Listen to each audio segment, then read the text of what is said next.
இன்று நான் உங்களிடம் பகிர்ந்து கொள்ளப் போவது ஒரு அற்புதமான பாடலும் அதை பாடியவரை பற்றியும்.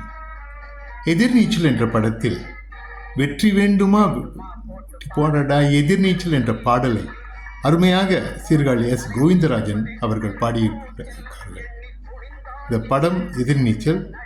இதில் Nagesh, R Muthuraman, Sowcar Janaki, Jayanthi, Major Sundarrajan, Srikanth, Manorama, MRR Vasu போன்ற சிறந்த கலைஞர்கள் நடித்தார்கள். இந்த படத்துக்கு இசை வழங்கியவர் வி குமார். இந்த பாடலை அருமையாக புனைந்திருப்பவர் வாலி அவர்கள். இந்த படத்தை இயக்கியவர் கே பாலச்சந்தர் அவர்கள். இந்த பாடல் காலத்திலும் அழியாத ஒரு சிறந்த பாடல் என்றுதான் சொல்ல வேண்டும். இன்றைய சூழ்நிலைக்கும் நமக்கு உற்சாகம் தரக்கூடிய ஒரு பாடல். காலையில் ஒவ்வொரு நாளும் எழுந்த பிறகு இந்த பாடலை கேட்டோம் என்றால் நம் வாழ்க்கையில் சாதிக்க வேண்டும் என்ற சிந்தனை நமக்கு இருக்கும். அதனால் தொடர்ந்து இந்த பாடலை கேட்க வேண்டும் என்று உங்களை உற்சாகப்படுத்துகின்றேன். ஒவ்வொரு நாளும் காலையில் எழுந்து ஒரு முறை இருமுறை கேளுங்கள். நிச்சயமாக இந்த பாடல் உங்களுக்கு புதிய சிந்தனைகளை தரும், உங்களை வெற்றி பாதையில் இட்டு செல்லும் என்பதில் எந்த ஒரு ஐயமும் கிடையாது. இந்த பாடலை பாடிய சீர்காழி கோவிந்தராஜன் என்னுடைய தந்தையின் ஒரு நெருங்கிய நண்பர். தந்தை அவர் கே ஆர் நடேசன் செட்டியார் அவர்கள் ஜொகூர்பாரில் ஒரு சிறந்த வர்த்தகராக இருந்தவர். அந்த காலகட்டத்தில் 1960களில் சீர்காழி எஸ் கோவிந்தராஜன் தனது குடும்பத்திலும் பி எஸ் செட்டியார், அவருடைய மனைவி, அவருடைய தாயார் மற்றும் அவருடைய மனைவி பிள்ளைகளுடன் எங்கள் வீட்டில் வந்து சில மாதங்கள் அவருடைய கச்சேரி நிகழ்ச்சிக்காக ஜொகூர்பாருக்கு வந்திருந்தார். அருகாமையில் இருந்த ஒரு நண்பர் லாசரஸ் இல்லத்தில் இவர்கள் தங்கியிருந்தார்கள்.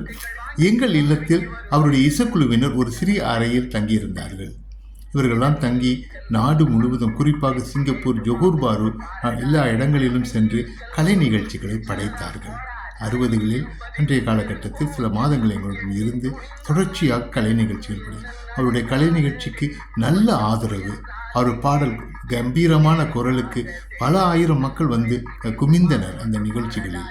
அவைகளெல்லாம் ஒரு இடங்களிலும் சென்று தகப்பனாருடன், அந்த காலகட்டத்தில் எங்கள் தகப்பனாரிடம் இருந்த வாகனத்தில் அவர்கள் எல்லாம் சென்றார்கள்.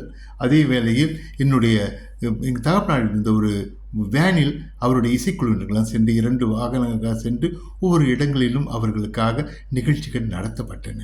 அருமையான நாட்கள், மறக்க முடியாத நாட்கள். அவருக்கு இருக்கக்கூடிய ஒரு டிசிப்ளின். அவர் சீர்காழி சுடு தண்ணி தான் குடிப்பார்.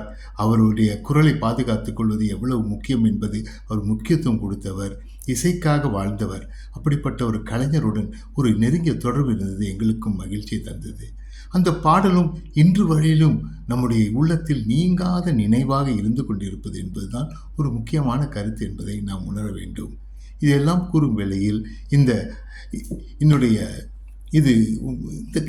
சிந்தனைகளை உங்களுடன் விட்டு சொல்வதற்கு முன் உங்களை வெற்றி பாதைக்கு அழைத்து செல்ல என்னுடைய சேனலை சப்ஸ்கிரைப் பண்ணுங்கள், என்னுடைய சேனலை லைக் பண்ணுங்கள், என்னுடைய சேனலை ஷேர் பண்ணுங்கள் என்று கேட்டுக்கொள்கின்றேன்.